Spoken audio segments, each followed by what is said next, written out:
back to another episode of God Built This Podcast, PODMAS edition. I'm your host, Maxine, and we're on episode 9. I am recording from my childhood home, from my childhood bedroom. I'm here in Boston, Massachusetts, Dorchester to be specific.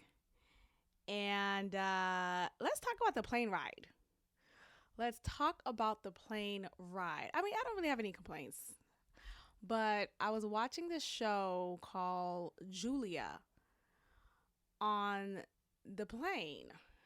And it's about Julia Child, who is known for her aesthetic in the kitchen and her mannerisms and the way that she cooks food in general.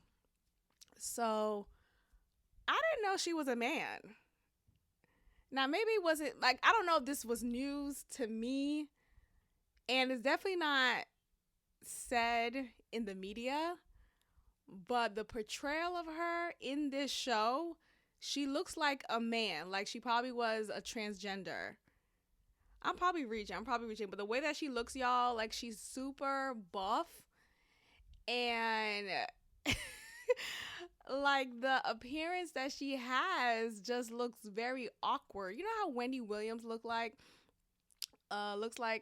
and she is, you know, just broad, thick shoulders, thick arms. That's exactly how she looks like. But imagine Wendy Williams in the kitchen and being maternal rather than being this loud, boisterous woman that we know, you know, she has shown us to be. Anyway, so I'm watching this show and it's based off of her true story and her trajectory in the media, in the cooking space, etc. And you see that it's taking place in the 60s. I don't know the setting yet as far as like the area.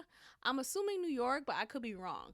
But based off of how they're dressed, you definitely could tell that it's in the 60s. And I was looking at just the interactions between man and woman and just the overall attitude of a man during this time. I just find society so hilarious. Like, it's such a huge ass pendulum swing. You know, at one point in time, we were all living, or, you know, I wasn't living then, but I wasn't alive then. But, you know, in society, culturally, it was acceptable to look down on women. It was acceptable to be domineering and be this like toxic like at that time that is toxic masculinity. And you see all these like white men who are the gatekeepers of every industry. And during this time when Julia Child wanted to break into TV, film, and really showcase her cooking skills and her ways around the kitchen, you see all these white men around her just discouraging her, making her feel silly, and just looking down on her. Eventually, as we all know, in case you're not familiar with her, she does become a success and everyone is praising her.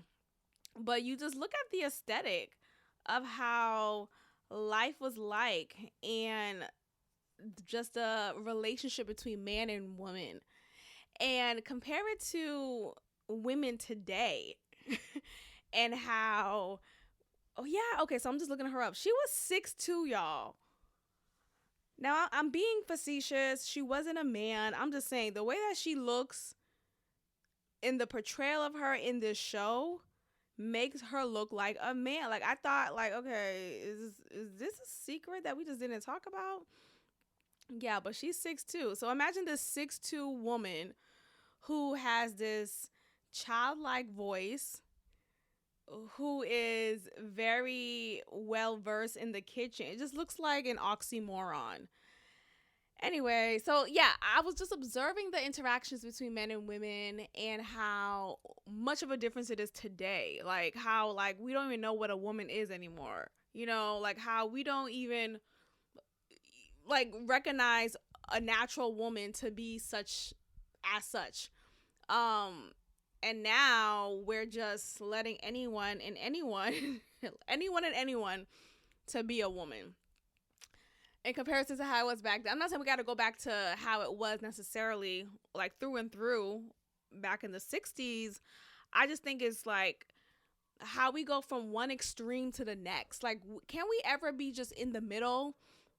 Like, can we ever just be chill, right? Can we just like recognize, okay, a woman is this, a man is that, that's it. It's not about your interpretation. It's not about how you feel today. It's not about your truth, that bullshit.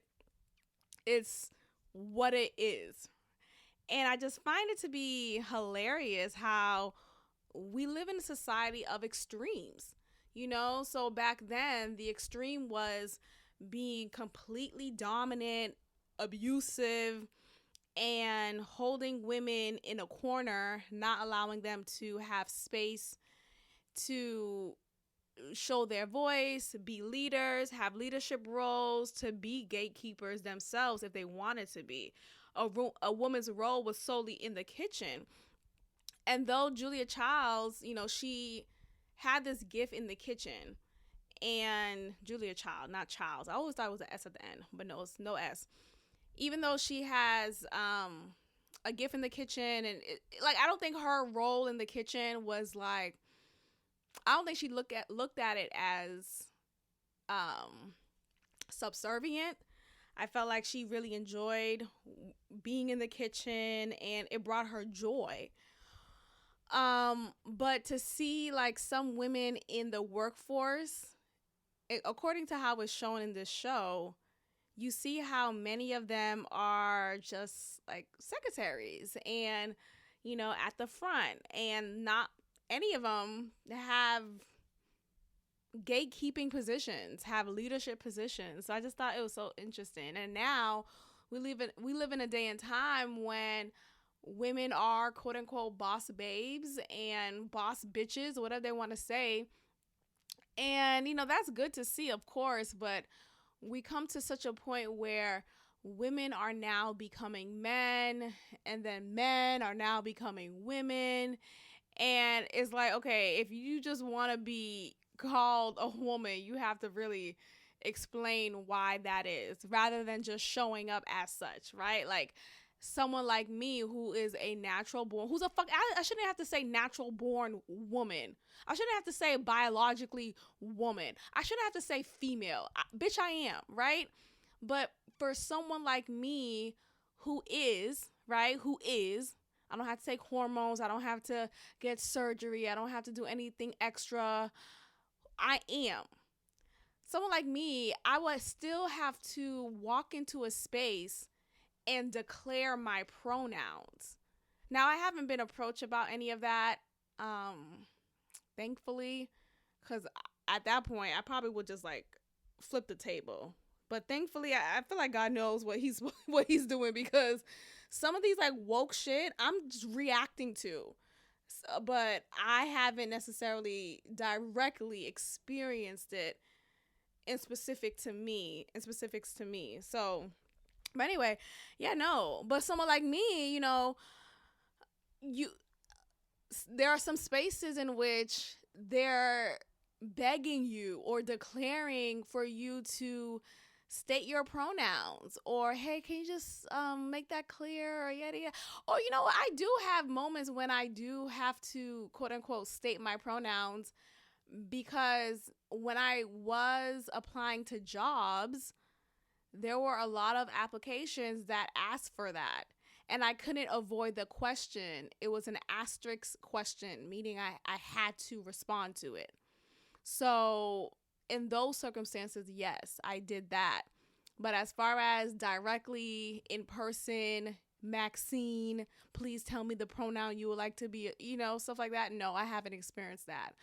But anyway, that just speaks to the fact that we live in a world of such extremes. Like, why can't we just be somewhere in the middle? It has to be one or the other. It has to be this big ass declaration, mandate, social encouragement, or pressure, really. So that was just my observation on the plane. I went on JetBlue, which was bittersweet because first of all, I haven't flown in JetBlue for years. Ever since I realized that they kept on delaying their flights, I'm like, why is this always happening with JetBlue? And since I've stopped riding with JetBlue, that hasn't been the issue. That hasn't been an issue. But unbeknownst to me, I rode with JetBlue, even though I paid for the flight via American Airlines. I guess I found out that it seems like American Airlines probably bought JetBlue. So I think that's the reason behind it. Anyway, I yeah, that's it. That's all I want to talk about for that part. Let's move on to the next topics.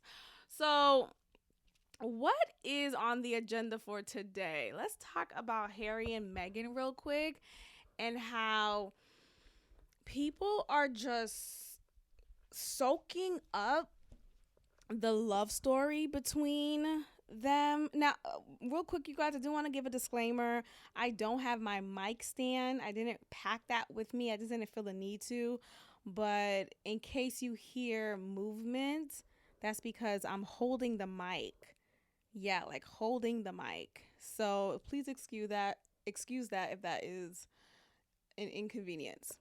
Anyway, Harry and Meghan. Now, I think there's just this push for us to pity them or have sympathy and hate the royal family because of what they've done to Meghan, this black woman. Like, first of all, where? Second of all, okay. Now look, I think I've given light-skinned black women a hard rap since recording this podcast. I think I have. You know, I have my own childhood trauma with these light-skinned bitches, but I want to let that go. I really want to let that go, and I want to come from a place of understanding and love because I am love. Au contraire, I am. And I recognize that there is a light-skinned struggle. You know, there's a lot of light-skinned people out here who light-skinned black people, that's who I'm talking about specifically, who struggle with their identity, right? Am I black enough? Am I black enough? Am I white enough? Are you immediately judging me because I'm lighter skinned? You know, they suffer from their own identity complex.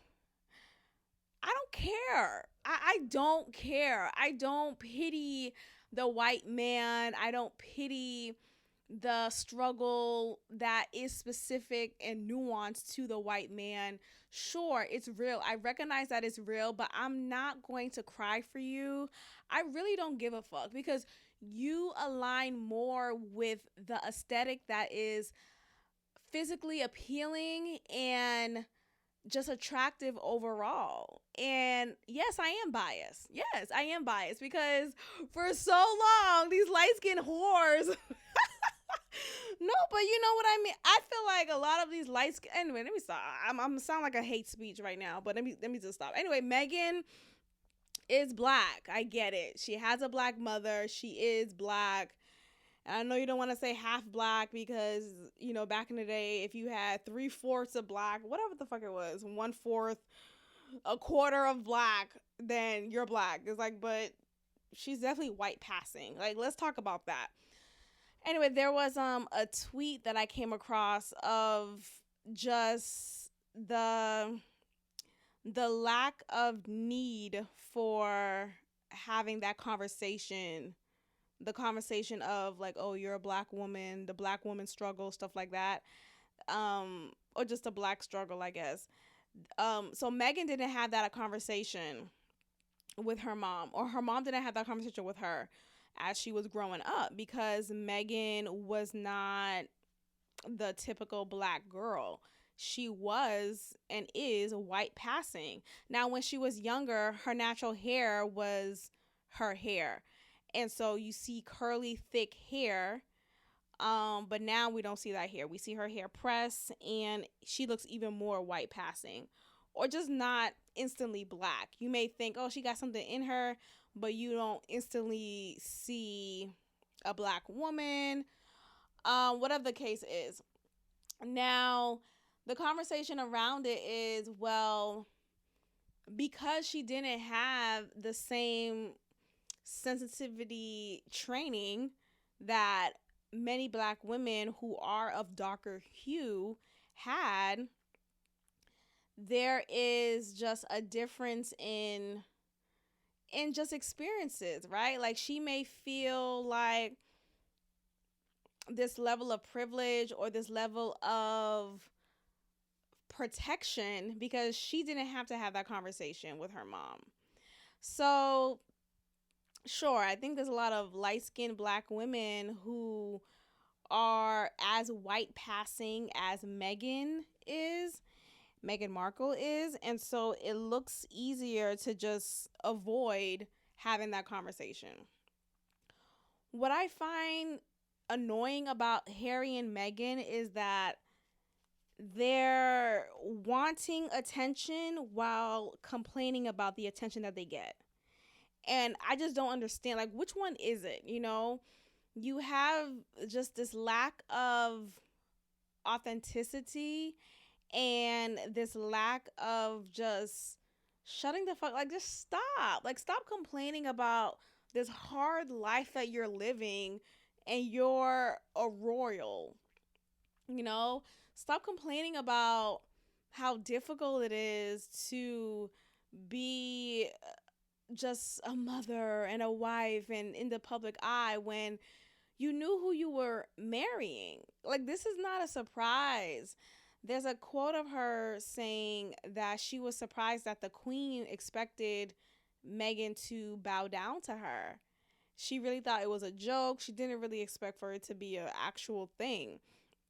And when she received backlash for not bowing down to the queen instantly, and I think she's like finally acquiesced, it it rubbed her the wrong way, and she kind of felt like, well, like, who are you, like, or like, really? I guess she felt like maybe she would have been excluded from that expectation because she is now a part of the family, and maybe I would feel the same way too, right? But maybe after a while, right? Maybe the first couple of times you are with the queen, you bow down. But after she gets used to you and learn that, oh no, she really is a part of this family, maybe you don't have to bow down too much.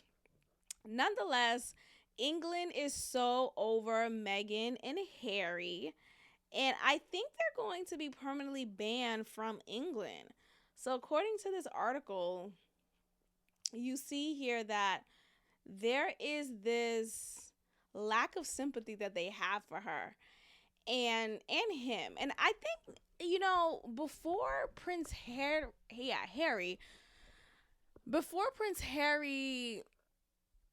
married or even dated Meghan, he was seen as this very attractive person. Like, he was the attractive brother. He was the one who was sexy, rebellious, redhead, ooh, a ginger. And I say, since he's met and married and had children with her, he looks like a cuck. Like, he looks like someone who is just a pussy.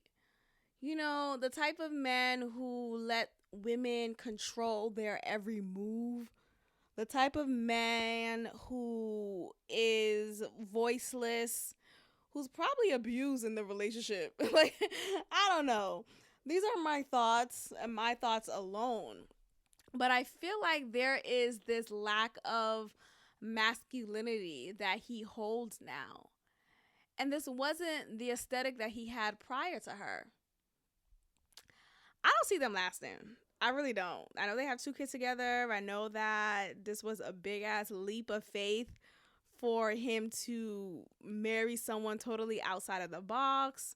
You know, her being a quote unquote black woman, you know, even though she's white passing, like all these things. I feel like, I don't know. I think it'll be too much.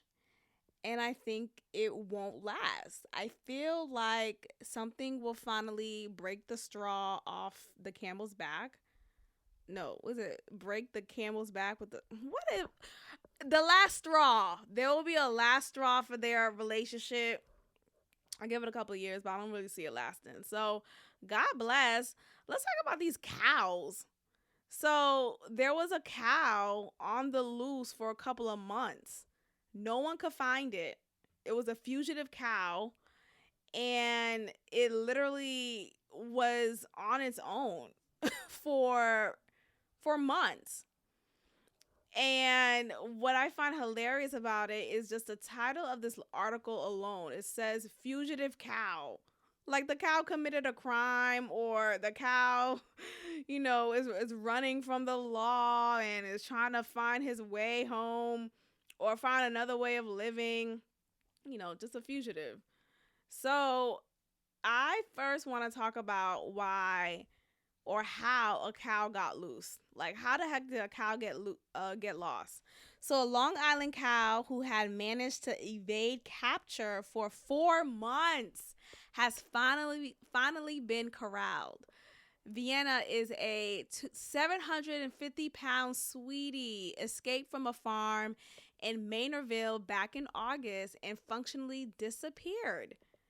Quote, "We have no idea where she is." The son of the cow. So, like, how do you lose a cow? And where is the German Shepherd? There's a specific dog that rounds up the farm animals. Where is that dog? That dog take a day off? Quote, "We have no idea where she is. I hope we find her." And it says here that it turns out she was hanging out on a golf course, which seems very Long Island of her. Like, this is hilarious to me. Like, what? So it took months to finally rescue the cow. Poor Vienna, who's 750 pounds. Is Vienna organic? Are you still gonna kill her after this point, or is she gonna be a living cow? Nonetheless, let's talk about these cows and sheep. And what else? There was another animal, I believe, that were walking around in a circle. Let me look it up real quick. Animals walking in a circle. Now, they say that animals have a strong sense to aliens, to the supernatural. So they may know something that we may not know yet. Okay, yeah, so it's specifically sheep.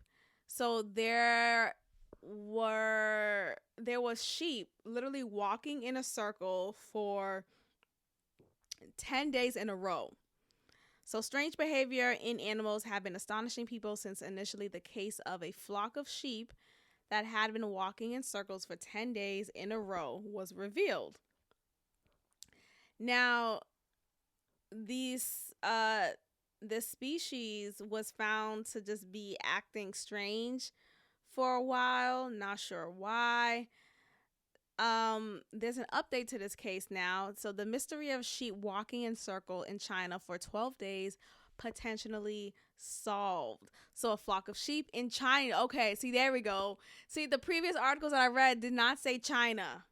See, blame China. You got COVID, you got the whole pandemic, you got the endless mask.